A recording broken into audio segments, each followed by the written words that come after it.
أشهد أن سيدنا وسندنا ونبينا ومولانا محمدا عبده ورسوله صلى الله تعالى عليه وعلى آله وأصحابه وبارك وسلم تسليما كثيرا. أما بعد فأعوذ بالله من الشيطان الرجيم. بسم الله الرحمن الرحيم. ولتكملوا العدة ولتكبروا الله على ما هداكم ولعلكم تشكرون. وإذا سألك عبادي عني فإني قريب أجيب دعوة الداع إذا دعان فليستجيبوا لي وليؤمنوا بي لعلهم يرشدون. آمنت بالله صدق الله مولانا العظيم وصدق رسوله النبي الكريم ونحن على ذلك من الشاهدين والشاكرين والحمد لله رب العالمين.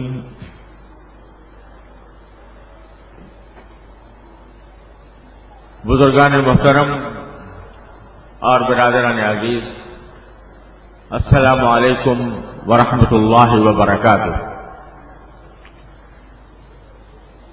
میں سب سے پہلے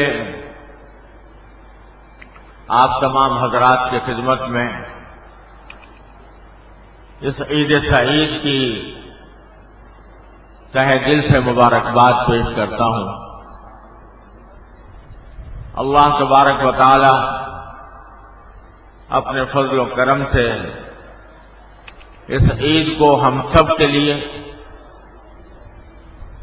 پورے ملک و ملت کے لیے،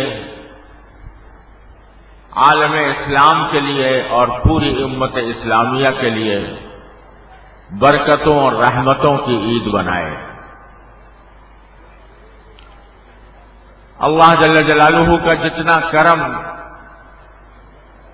اور اس پر جتنا شکر ادا کرنا چاہیں تو حقیقت یہ ہے کہ اس کا حق ادا نہیں ہو سکتا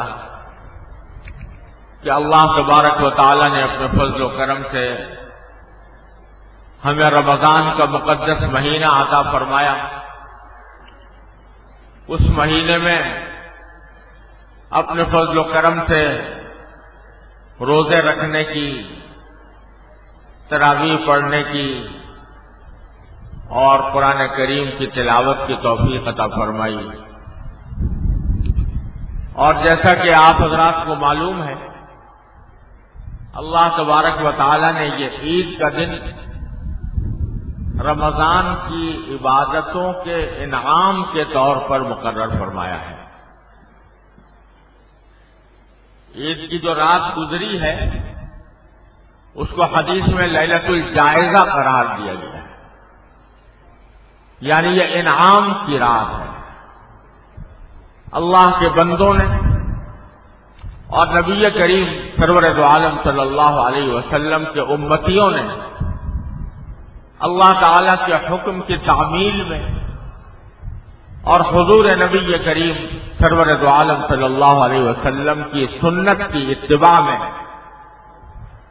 رمضان کا جو مہینہ گزارا، اللہ تبارک و تعالی اس عبادت کے صلے میں اس رات کے اندر مومنوں کو جائزہ یعنی انعام عطا فرماتے ہیں. اور یہ حدیث آپ نے بار بار سنی ہوگی، لیکن ہر مرتبہ اس کا نیا لطف ہے کہ جب عیدگاہ کے میں مسلمان عید کی نماز ادا کرنے کے لیے جمع ہوتے ہیں تو اللہ تبارک و تعالی اپنے فرشتوں سے خطاب کر کے فرماتے ہیں کہ اے میرے فرشتوں، یہ بتاؤ کہ اگر کسی مزدور نے اپنا کام پورا کر لیا ہو تو اس کا کیا انعام ہونا چاہیے؟ فرشتے جواب میں کہتے ہیں کہ یا اللہ، جس مزدور نے اپنی محنت پوری کر لی، اپنا کام پورا کر لیا، اس کا صلہ یہ ہونا چاہیے کہ اس کی جو اجرت ہے وہ پوری کی پوری اس کو ادا کی جائے۔ تو اس کے بعد اللہ تبارک و تعالیٰ فرماتے ہیں کہ دیکھو، یہ عیدگاہ کے اندر جو مسلمان جمع ہیں، یہ وہ لوگ ہیں کہ میں نے ان کے ذمے جو عبادت فرض کی تھی، انہوں نے وہ عبادت، میرے فریضے کی عبادت مکمل طور پر ادا کر دی، اور آج یہاں پر اس میدان عید میں یہ لوگ میرے پاس جمع ہوئے ہیں اور مجھ سے دعائیں مانگ رہے ہیں۔ تو پھر فرماتے ہیں کہ وہ عزتی و جلالی و کبریائی و رفعت مکانی، قسم کھاتے ہیں باری تعالیٰ کہ میں اپنی عزت کی قسم کھاتا ہوں، میں اپنے جلال کی قسم کھاتا ہوں، میں اپنی کبریائی کی قسم کھاتا ہوں، میں اپنی رفعت مکان کی قسم کھاتا ہوں کہ آج میں ان سب کی دعائیں قبول کروں گا، اور جب یہ عیدگاہ سے واپس جائیں گے تو اس طرح جائیں گے کہ ان سب کی مغفرت کی جا چکی ہو۔ اور صرف اتنا ہی نہیں، بلکہ فرماتے ہیں کہ ان کی جو سیئات ہیں، یعنی ان کی جو خطائیں ہیں، ان کو بھی میں اچھائیوں سے بدل دوں گا، اور جب یہاں سے واپس جائیں گے تو ان کی مغفرت ہو چکی ہوگی۔ اتنی عظیم بشارت ہے، اتنا عظیم انعام ہے جو اللہ جل جلالہ اس عید کے موقع پر اپنے بندوں کو عطا فرماتے ہیں۔ آج ہماری خوش نصیبی ہے کہ اللہ تبارک و تعالیٰ کے فضل و کرم سے رمضان کا مہینہ مکمل کرنے کے بعد ہم آج اس عیدگاہ میں اپنی ساری نااہلیوں کے باوجود، اپنی ساری خطاؤں کے باوجود اللہ جل جلالہ کی بارگاہ میں ان کی رحمت کے مناسب انعام لینے کے لیے جمع ہوئے ہیں۔ ہم اپنی ذات میں کسی انعام کے مستحق نہیں۔ ہم کیا، ہماری عبادتیں کیا، ہمارے روزے کیا، ہماری تراویح کیا، ہمارا ذکر اور تسبیح کیا، لیکن یہ ان کی رحمت ہے کہ اپنے فضل و کرم سے وہ فرماتے ہیں کہ ان کی سیئات کو بھی میں حسنات میں تبدیل کر دوں گا۔ اور علماء کرام نے فرمایا کہ یہاں سیئات سے مراد گناہ بھی ہو سکتے ہیں، اور سیئات سے مراد یہ بھی ہو سکتا ہے کہ روزے رکھنے میں، تراویح پڑھنے میں، قرآن کریم کی تلاوت میں جو کوتاہیاں ہوئیں، جو غلطیاں ہوئیں، جو حق تلفیاں ہوئیں، اللہ تبارک و تعالیٰ ان ساری حق تلفیوں کو معاف فرما کر ان کو حسنات کے دائرے میں لکھ دیں گے۔ یبدل اللہ سیئاتہم حسنات۔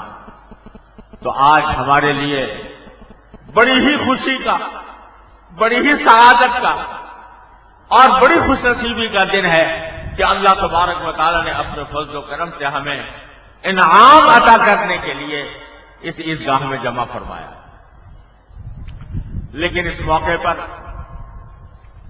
دو تین باتیں ہیں جو ہمیں سمجھنے کی ضرورت ہے۔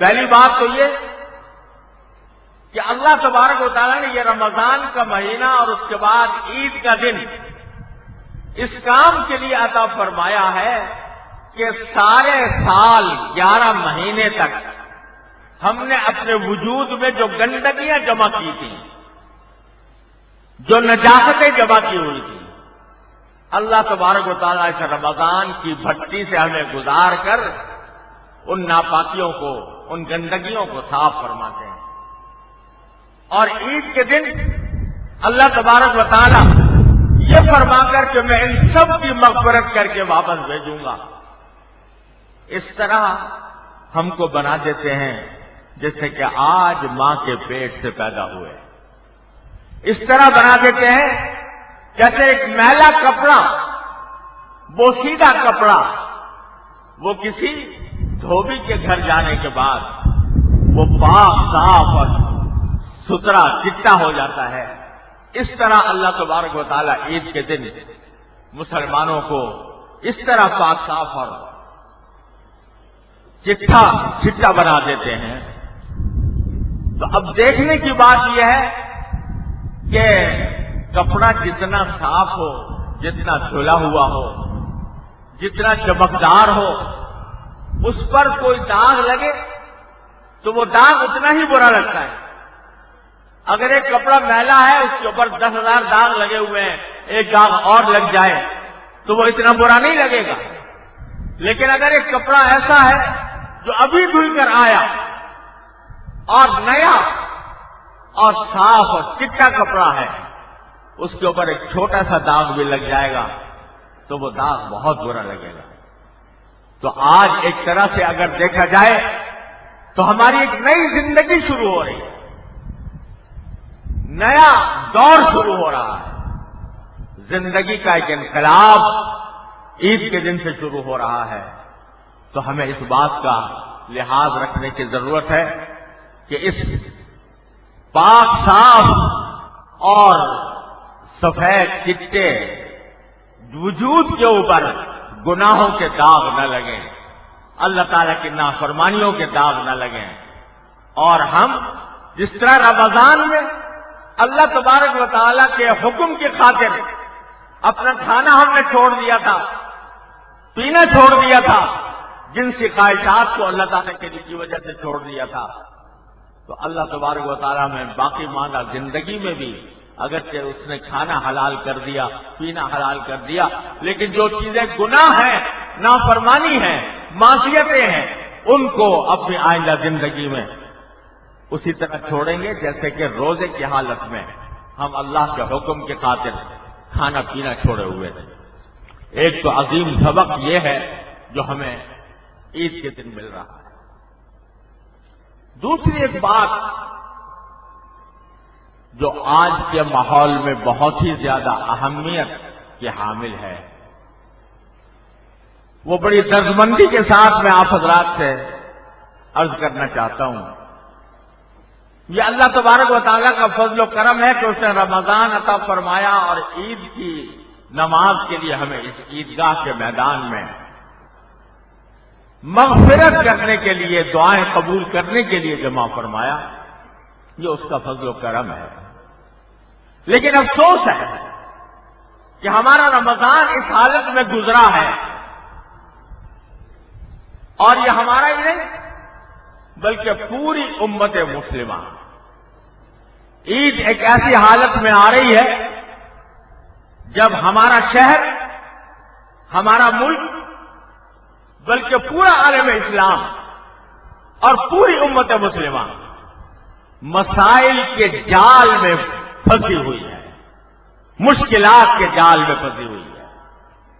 دشمنوں نے ہمارے لیے طرح طرح سے سازشوں کے جو جال تیار کیے ہیں، ان میں خود ہم اپنی بدعمالیوں کی وجہ سے، اپنی نادانیوں کی وجہ سے، اپنی بیوقوفیوں کی وجہ سے، اپنی حماقتوں کی وجہ سے، اپنی ہوس پرستیوں کی وجہ سے، اپنی مفاد پرستیوں کی وجہ سے ہم ان جالوں میں پھنسے ہوئے ہیں، اور اس کا نتیجہ یہ ہے کہ رمضان جیسے مقدس مہینے کے اندر بھی وحشت اور بربریت اور درندگی کے وہ مناظر سامنے آئے ہیں، ایسے مناظر جو کبھی مسلمانوں سے تصور نہیں کیے جا سکتے تھے۔ مسلمان نے مسلمان کو ذبح کیا ہے، اس کے ہاتھ پاؤں ناک کان کاٹے ہیں، جس بات کو نبی کریم سرور دو عالم صلی اللہ علیہ وسلم نے کافروں کے بارے میں بھی، جہاد کے دوران بھی جس کو منع فرمایا تھا، ایسا جب بھی کوئی آپ جہاد کا لشکر بھیجتے تھے تو مستقل طور پر یہ ہدایات ہوتی تھی کہ لا تقتلوا ولیدا ولا امرأة ولا شیخا فانیا ولا تمثلوا ولا تغدروا۔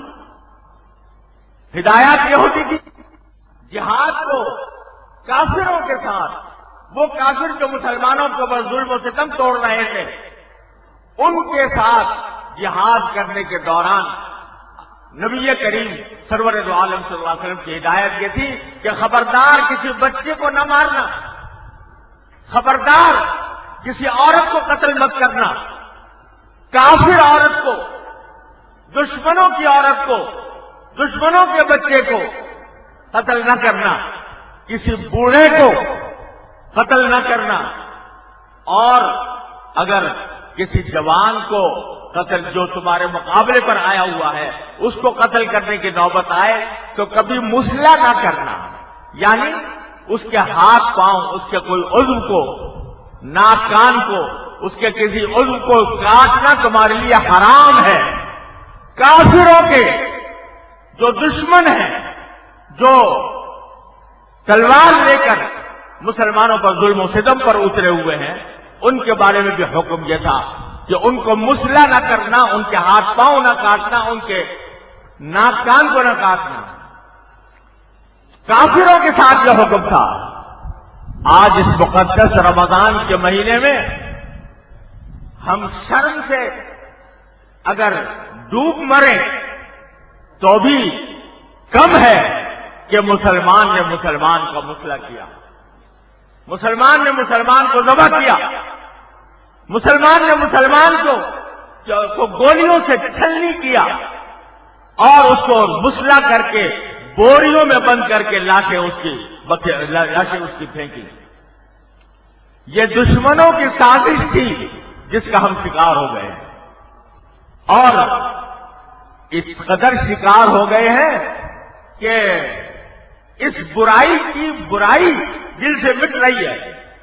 انسانی جان کو مکھی مچھر سے زیادہ بے حقیقت قرار دے دیا گیا ہے۔ مکھی مچھر کو مارتے ہوئے بھی آدمی کو کبھی خیال آ جاتا ہے کہ یہ اللہ کی مخلوق ہے، لیکن انسانوں کو قتل کرتے ہوئے، انسانوں کے بچوں کو مارتے ہوئے، ان کی عورتوں کو قتل کرتے ہوئے، مریضوں اور بیماروں کو قتل کرتے ہوئے، بوڑھوں کے اوپر حملہ کرتے ہوئے کوئی رگ حمیت نہیں پھڑکتی، کوئی غیرت نہیں جاگتی، کوئی انسانیت کا کوئی خیال دل میں پیدا نہیں ہوتا۔ اس حالت میں ہم نے رمضان گزارا ہے، اور نہ جانے ہمارے بھائیوں اور بہنوں کے کتنے خاندان اجڑے ہیں جن کے گھروں میں سب ماتم مٹی ہوئی ہے، وہ اس لیے کہ ہم نے ایک دوسرے کے آگے مقابل آ کر اس طرح ایک دوسرے کے ساتھ معاملہ کیا ہے کہ ایک مسلمان کو کافر کے ساتھ بھی، حربی کے ساتھ بھی، دشمن کے ساتھ بھی ایسا معاملہ کرنے کی اجازت نہیں ہوتی۔ یہ اتنا بڑا اجتماعی گناہ ہے، اتنا بڑا اجتماعی جرم ہے کہ جس کی سزا اللہ تعالیٰ اپنے فضل و کرم سے ہمیں معاف فرما دے، ورنہ یہ جو کچھ عذاب نظر آ رہا ہے یہ در حقیقت ہماری ان بدعمالیوں کا ثمرہ ہے۔ میرے بھائیوں، ہم لوگ نبی کریم سرور دو عالم محمد مصطفیٰ صلی اللہ علیہ وسلم کے ارشادات کو آج پس پوچھ ڈال کر، پیچھے ڈال کر، اپنے ذاتی، سیاسی، متعصبانہ رنگ و نسل پر مبنی خیالات اور جذبات کے اندر بہے ہوئے ہیں۔ آج میں آپ کو بتاتا ہوں کہ ایسا ہی عید کا دن تھا۔ یہ عید الفطر ہے، وہ عید الاضحیٰ کا دن تھا۔ حضور نبی کریم سرور دو عالم محمد مصطفیٰ صلی اللہ علیہ وسلم اپنے آخری حج میں تشریف لے گئے، حجۃ الوداع کے موقع پر، اور عید کا دن آیا جس کو یوم النحر کہا جاتا ہے، اور اس وقت آپ مینا میں تشریف فرماتے ہیں۔ عام طور سے حج کے ارکان میں سے ایک بہت بڑا رکن یہ ہے کہ میدان عرفات میں جو امیر حج ہوتا ہے وہ خطبہ دیتا ہے، اور نبی کریم سرور دو عالم صلی اللہ علیہ وسلم نے حجۃ الوداع کے موقع پر عرفات کے میدان میں بھی ایک خطبہ دیا تھا۔ وہ بھی بڑا عظیم خطبہ ہے، انسانیت کا منشور اعظم نبی کریم سرور دو عالم صلی اللہ علیہ وسلم نے پیش کیا تھا، اور اس میں یہ اعلان کیا تھا، اعلان یہ فرمایا تھا کہ آج میں تمہیں بتاتا ہوں کہ جاہلیت کی تمام رسمیں میں نے آج اپنے پاؤں تلے رون دی ہیں، اور تم کو آج میں یہ بات بتانا چاہتا ہوں۔ 1,24,000 صحابہ کرام کا مجمع ہے، اور آپ اس میں یہ فرما رہے ہیں کہ اے مسلمانوں، میری بات غور سے سنو، مجھے تم پر اس بات کا اندیشہ نہیں ہے، مجھے اس بات کا اندیشہ نہیں ہے کہ تم دوبارہ بت پرستی میں مبتلا ہو جاؤ گے۔ اللہ نے تمہیں بت پرستی سے نجات دی، توحید کی نعمت عطا فرمائی، اسلام کی دولت بخشی، مجھے اس بات کا اندیشہ نہیں ہے کہ تم میرے جانے کے بعد بت پرستی میں مبتلا ہو جاؤ گے، بتوں کے آگے جھکنا شروع کر دو گے، لیکن مجھے تم پر ایک بات کا اندیشہ ہے، اور وہ یہ ہے کہ کہیں ایسا نہ ہو کہ تمہارے آپس میں تلوار چل جائے، اور ایسا نہ ہو کہ تم ایک دوسرے کی گردنیں مارنے لگو۔ آج میں یہ بات اعلان کرتا ہوں اور اس بات کی دعوت دیتا ہوں کہ جو لوگ موجود ہیں وہ یہ بات سن کر ان تمام مسلمانوں تک پہنچا دیں جو اس وقت موجود نہیں ہیں۔ کیا بات ہے کہ آج سے اللہ تعالیٰ نے جاہلیت کے تمام نعروں کو میرے پاؤں تلے جڑون دیا، اور میں تم کو یہ بتانا چاہتا ہوں کہ اللہ تبارک و تعالیٰ کے نزدیک کسی عربی کو کسی عجمی پر کوئی فضیلت نہیں۔ سرکار دو عالم صلی اللہ علیہ وسلم عرب تھے، حجاز کے اندر عرب کے اعلیٰ ترین خاندان سے تعلق رکھتے تھے۔ آپ نے فرمایا کہ آج میں یہ اعلان کرتا ہوں کہ آج کسی عربی کو کسی عجمی پر فضیلت نہیں، کسی گورے کو کسی کالے پر کوئی فضیلت نہیں۔ تم سب ایک ہی آدم کی اولاد ہو، اور آدم مٹی سے پیدا ہوئے تھے، تم آدم کے بیٹے ہو، تم سب بھائی ہو۔ ہاں اگر فضیلت ہے کسی کو تو الا بالتقوی، تقوی کی وجہ سے۔ تم میں سے جو شخص زیادہ تقوی رکھنے والا ہوگا، اللہ سے زیادہ ڈرنے والا ہوگا، اللہ کے حکموں پر زیادہ چلنے والا ہوگا، وہ تم میں فضیلت رکھتا ہے۔ لیکن کوئی عربی کسی عجمی پر فوقیت نہیں رکھتا، کوئی رنگ و نسل والا دوسرے رنگ و نسل کے اوپر فوقیت نہیں رکھتا۔ اور یہ فرما کر آپ نے آسمان کی طرف نگاہ مبارک اٹھائی اور فرمایا اللہم هل بلغت، اے اللہ کیا میں نے پیغام پہنچا دیا؟ میرا فرض یہ تھا کہ میں ان لوگوں کو آگاہ کر دوں، تو اے اللہ کیا میں نے پیغام پہنچا دیا؟ اللہم هل بلغت، اے اللہ کیا میں نے پیغام پہنچا دیا؟ اللہم هل بلغت، 3 مرتبہ آپ نے یہ بات ارشاد فرمائی۔ حجۃ الوداع میں یہ بات فرما چکے تھے، عرفات کے دن فرما چکے تھے، اس سے اگلے دن 10 ذو الحجہ مینا تشریف لائے، اور وہ عید کا دن تھا۔ عید کے دن یعنی یوم النحر میں حج کے ارکان میں خطبہ نہیں ہوتا، عرفات کے دن ہوتا ہے، لیکن حج میں عید کے دن کوئی خطبہ، عید کے دن عید کا خطبہ تو ہوتا ہے لیکن کوئی الگ سے خطبہ حج کا نہیں ہوتا۔ لیکن سرکار دو عالم صلی اللہ علیہ وسلم کو جو دن رات فکر سوار تھی، اپنی امت کی جو فکر تھی، اس کی وجہ سے آپ نے عید کے دن دوبارہ لوگوں کو جمع کیا، اور دوبارہ جمع کر کے لوگوں سے پوچھا کہ ذرا مجھے بتاؤ آج کون سا دن ہے؟ صحابہ کرام نے فرمایا اللہ و رسول عالم. آپ نے فرمایا کیا آج عید کا دن نہیں ہے، یوم النحر نہیں ہے؟ فرمایا ہاں یوم النحر. اچھا یہ جگہ کون سی ہے، یہ شہر کون سا ہے؟ لوگوں نے بتایا کہ یہ حدود حرم کا علاقہ ہے، منی حدود حرم میں ہے. کہا کہ یہ مہینہ کون سا ہے؟ لوگوں نے کہا ذوالحجہ کا مہینہ. آپ نے فرمایا ذوالحجہ کا مہینہ اشہور حرم میں داخل ہے، حرمت والے مہینوں میں داخل ہے. تو آج یہ دن بھی حرمت والا، یہ جگہ بھی حرمت والی، یہ مہینہ بھی حرمت والا. آج میں تم سے کھلم کھلا یہ بات کہتا ہوں کہ تم مسلمانوں میں سے ہر ایک کی جان، اس کا مال، اس کی آبرو وہ اتنی ہی حرمت رکھتی ہے جتنی حرمت آج کے دن کی ہے، جتنی حرمت آج اس جگہ حدود حرم کی ہے، جتنی حرمت اس مہینے ذوالحجہ کی ہے. لہذا خدا کے لیے اس حرمت کو پامال نہ کرنا، کسی کی جان پر، کسی کے مال پر، کسی آبرو پر حملہ آور نہ ہونا.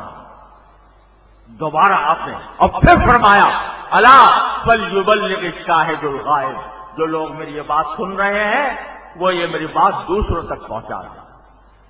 یہ آخری حج کے موقع پر آپ نے اتنی تاکید سے یہ بات ارشاد فرمائی کہ خطرہ مجھے بت پرستی کا نہیں، خطرہ اس کا ہے کہ شیطان تمہارے دلوں میں یہ رنگ و نسل کے فتنے پیدا کرے گا، بھائی کو بھائی سے لڑائے گا اور کہے گا کہ تم فلاں قوم سے تعلق رکھتے ہو، تم فلاں قوم سے تعلق رکھتے ہو، اور ان کے درمیان آپس میں جنگ و جدال پیدا کرے گا. شیطان فرمایا کہ جزیرہ عرب میں شیطان اپنی عبادت سے مایوس ہو چکا، اب شیطان کی عبادت یہاں پر نہیں کی جائے گی. لیکن شیطان ایسے فتنے ڈالے گا کہ تمہارے اندر یہ فتنے پیدا کرے گا، تم اردو بولنے والے ہو، تم پشتو بولنے والے ہو، تم سندھی بولنے والے ہو، تم بلوچی بولنے والے ہو، لہذا ان کے درمیان آپس میں رنجشیں پیدا کر کے ان کے درمیان آپس میں لڑائی پیدا کرے گا. ایک اور حدیث آپ کو سناتا ہوں. حضرت عبداللہ ابن عمرو ابن عاص رضی اللہ تعالی عنہ روایت فرماتے ہیں کہ ایک مرتبہ میں نبی کریم سرور دو عالم صلی اللہ علیہ وسلم کے ساتھ بیت اللہ کا طواف کر رہا، بیت اللہ شریف کا طواف کر رہا. آپ بھی طواف کر رہے تھے، میں بھی آپ کے ساتھ. طواف کرتے کرتے سرکار دو عالم صلی اللہ علیہ وسلم نے بیت اللہ کا سے خطاب کرتے ہوئے ارشاد فرمایا کہ اے اللہ کے گھر، اے بیت اللہ، ما اکرمک، ما اعظم حرمتک، او کما قال صلی اللہ علیہ وسلم. اے بیت اللہ تو کتنا مقدس ہے، اے بیت اللہ تیری عزت اور عظمت کتنی بڑی ہے. دو تین مرتبہ یہ بات ارشاد ہے. عبداللہ بن عمر کہتے ہیں میں سن رہا تھا کہ آپ بیت اللہ سے خطاب کر رہے ہیں، کہ تیری عزت بہت بڑی، تیرا تقدس بہت بڑا، تیری عظمت بہت بڑی. لیکن ساتھ ہی پہ فرمایا اے اللہ کے گھر، اے بیت اللہ، ایک چیز ایسی ہے جس کی حرمت، جس کا تقدس، جس کی عزت اے بیت اللہ تجھ سے بھی زیادہ ہے. اے بیت اللہ، ایک چیز ایسی ہے جس کی عزت، حرمت، تقدس تجھ سے بھی زیادہ ہے. اور فرمایا میں حیران ہوا، عبداللہ بن عمر کہتے ہیں میں حیران ہوا کہ اس کائنات میں کون سی چیز ایسی ہوگی جس سے بیت اللہ کی سے بھی زیادہ اس کی حرمت ہو، اس کا تقدس ہو. تو سرکار دو عالم صلی اللہ علیہ وسلم نے فرمایا کہ ہاں ایک چیز ایسی ہے جس کی عزت، حرمت، تقدس بیت اللہ سے بھی زیادہ ہے، اور وہ ہے ایک مسلمان کی جان، اس کا مال، اس کی آبرو. یعنی اگر کوئی شخص کسی مسلمان کی جان پر، اس کے مال پر، اس کی آبرو پر ناحق حملہ کرتا ہے تو وہ اس شخص سے زیادہ بدبخت ہے، اس سے سب سے زیادہ گناہگار اور مجرم ہے جو معاذ اللہ بیت اللہ کو ڈھانے کی کوشش کرے۔ آج ذرا سوچو تو صحیح، آج اگر کسی مسلمان کے سامنے خدا نہ کرے یہ بات آئے کہ کوئی بدبخت بیت اللہ کی طرف بری نگاہ سے دیکھ رہا ہے اور اس کو خدا نہ کرے منہدم کرنے کی فکر میں ہے، بتاؤ کیا کوئی مسلمان کتنا ہی گیا گزرا کیوں نہ ہو وہ برداشت کرے گا؟ وہ اپنی جان قربان کر دے گا، اپنی اولاد کو قربان کر دے گا، لیکن بیت اللہ کی حرمت پر حرف نہیں آنے دے گا۔ لیکن آج دیکھو ہمارے معاشرے کے اندر کتنے جس سے ہم آج دوچار ہیں۔ میرے بھائیوں، میں بڑی دردمندی کے ساتھ، بڑی دلسوزی کے ساتھ آپ کو یہ حدیثیں سنا کر، سرکار دو عالم صلی اللہ علیہ وسلم کے ارشادات کا واسطہ دے کر اور اللہ تعالیٰ کے اس ارشاد کا واسطہ دے کر جس میں اللہ تعالیٰ نے فرمایا وَمَن يَقْتُلْ مُؤْمِنًا مُتَعَمِّدًا فَجَزَاؤُهُ جَهَنَّمُ خَالِدًا فِيهَا، کہ جو شخص کسی مسلمان کو جان بوجھ کر قتل کرے اس کا بدلہ جہنم ہے جس میں وہ ہمیشہ ہمیشہ رہے گا۔ ان ارشادات کا واسطہ دے کر میں آپ حضرات سے انتہائی دردمندی کے ساتھ، انتہائی دلسوزی کے ساتھ یہ اپیل کرتا ہوں کہ خدا کے لیے دشمنوں کی سازشوں سے خبردار ہوں، اپنے دوستوں اور دشمنوں کو پہچانیں، اور جو لوگ مسلمانوں کے درمیان نسلی تعصبات کو، زبان کی بنیاد پر تعصبات کو ہوا دے رہے ہیں ان کی باتوں پر کسی وقت کان نہ دھریں اور ان سے اپنے براعت کا اظہار کریں۔ سارے مسلمان بھائی بھائی ہیں، کوئی زبان بولنے والا ہو، کسی جگہ کا رہنے والا ہو، کوئی رنگ و نسل رکھتا ہو، وہ سب اللہ کے بندے ہیں، سب محمد رسول اللہ صلی اللہ علیہ وسلم کے امتی ہیں۔ مسلمانوں تو درکنار، اسلام نے، شریعت نے جو غیر مسلم ہمارے معاشرے میں رہتے ہیں، امن کے ساتھ رہتے ہیں، ان کی جان کو بھی حرمت عطا کی ہے، ان کو مارنا، ان کو قتل کرنا بھی حرام قرار دیا ہے، تو مسلمانوں کو معاملہ تو اور ہے۔ تو خدا کے لیے ہوش میں آئیے، اس سے سوائے دشمنوں کے، سوائے دشمن طاقتوں کے کسی کو اس کا فائدہ نہیں پہنچے گا۔ آج عید کا دن ہے، آج ہم رمضان گزارنے کے بعد اللہ تبارک و تعالیٰ کی بارگاہ میں سجدہ ریز ہونے کے لیے جمع ہوئے ہیں، اللہ تعالیٰ کی بارگاہ میں دعا کرنے کے لیے جمع ہوئے ہیں، اپنے گناہوں کی مغفرت مانگنے کے لیے جمع ہوئے ہیں۔ آج سے ہماری ایک نئی زندگی کا آغاز ہو رہا ہے، آج ہم ایک نئے دور میں داخل ہو رہے ہیں۔ آج یہاں پر جتنے لوگ موجود ہیں الحمدللہ اس میدان کے اندر لاکھ سے زیادہ افراد موجود ہیں، اور جن کا تعلق مختلف گروہوں سے، مختلف جماعتوں سے اور مختلف انجمنوں سے ان کا تعلق ہے، مختلف ان کے حلقائے اثر و رسوخ ہیں۔ میں آپ سے اپیل کرتا ہوں کہ آج یہاں اس میدان عیدگاہ کے اندر یہ عہد کر کے اٹھیں، یہ عہد کر کے اٹھیں کہ ہم اب ان دشمنوں کی سازشوں کا جو مسلمانوں کو مسلمانوں سے لڑا رہی ہیں ان کا ڈٹ کر مقابلہ کریں گے۔ اور جس دن آپ نے یہ عزم کر لیا، جس دن عوام نے، مسلمانوں نے یہ عزم کر لیا کہ ہم ان دشمنوں کی سازشوں کا حصہ نہیں بنیں گے، یقین رکھیے کہ اللہ تبارک و تعالیٰ کی مدد آئے گی۔ ان تنصروا اللہ ینصرکم ویثبت اقدامکم، اگر تم اللہ کے دین کی مدد کرو گے اللہ تمہاری مدد کرے گا، تمہیں ثابت قدم رکھے گا۔ جانے تو جا رہی ہیں، مفت جا رہی ہیں، بے مقصد جا رہی ہیں، کسی کاز کے بغیر جا رہی ہیں، محض دشمنیوں میں جا رہی ہیں، لیکن اگر کوئی جان اس راستے میں چلی جائے کہ اللہ تبارک و تعالیٰ کے حکم پر کو نافذ کرنا ہے تو وہ جان در حقیقت بڑی قیمتی ہے۔ اس واسطے میرے بھائیوں اور دوستوں آج میں آپ سے یہ اپیل کرتا ہوں کہ اللہ کے نام پر آج ہم عہد کر کے اٹھیں کہ ان باہمی نفرتوں کو ختم کریں گے، ان کے اسباب کا ازالہ کریں گے اور امن و امان کی فضا پیدا کرنے کی کوشش کریں گے، اور جو لوگ اس امن و امان کی فضا کو خراب کرنا چاہتے ہیں ان کے ساتھ کسی طرح کا تعاون نہیں کریں گے۔ اللہ تبارک و تعالی اپنے فضل و کرم سے، اپنے رحمت سے ہم سب کو اس کی توفیق عطا فرمائے۔ اللهم صل على سيدنا مولانا محمد وعلى آل محمد كما صليت على إبراهيم وعلى آل إبراهيم إنك حميد مجيد۔ ربنا ظلمنا أنفسنا وإن لم تغفر لنا وترحمنا لنكونن من الخاسرين۔ ربنا ظلمنا أنفسنا وإن لم تغفر لنا وترحمنا لنكونن من الخاسرين۔ ربنا آتنا في الدنيا حسنة وفي الآخرة حسنة وقنا عذاب النار۔ ربنا اغفر لنا ذنوبنا وإسرافنا في أمرنا وثبت أقدامنا وانصرنا على القوم الكافرين۔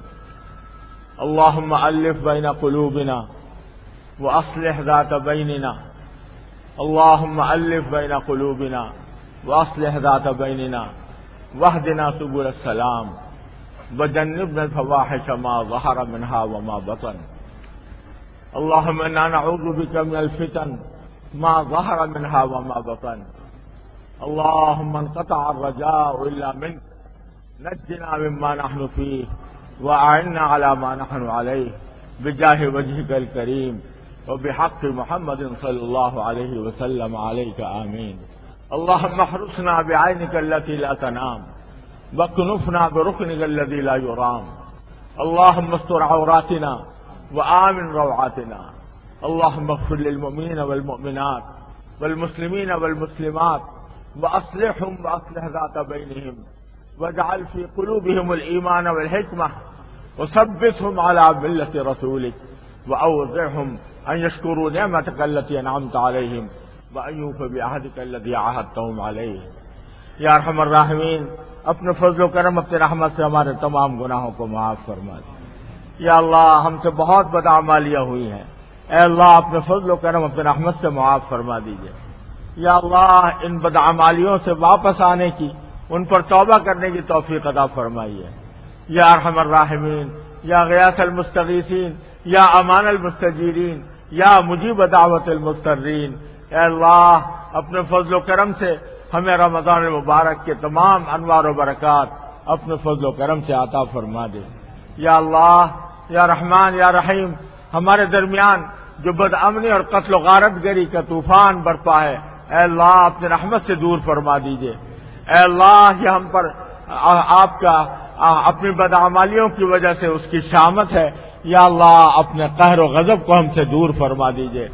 یا اللہ، ہمارے دلوں کو جوڑ دیجئے، ہمارے درمیان اتحاد و اتفاق پیدا فرما دیجئے، ہماری باتوں میں یا اللہ اتحاد پیدا فرما دیجئے، ایک دوسرے کی محبت پیدا فرما دیجئے۔ یا اللہ، ملک و ملت کی صلاح و فلاح کا جذبہ پیدا فرما دیجئے۔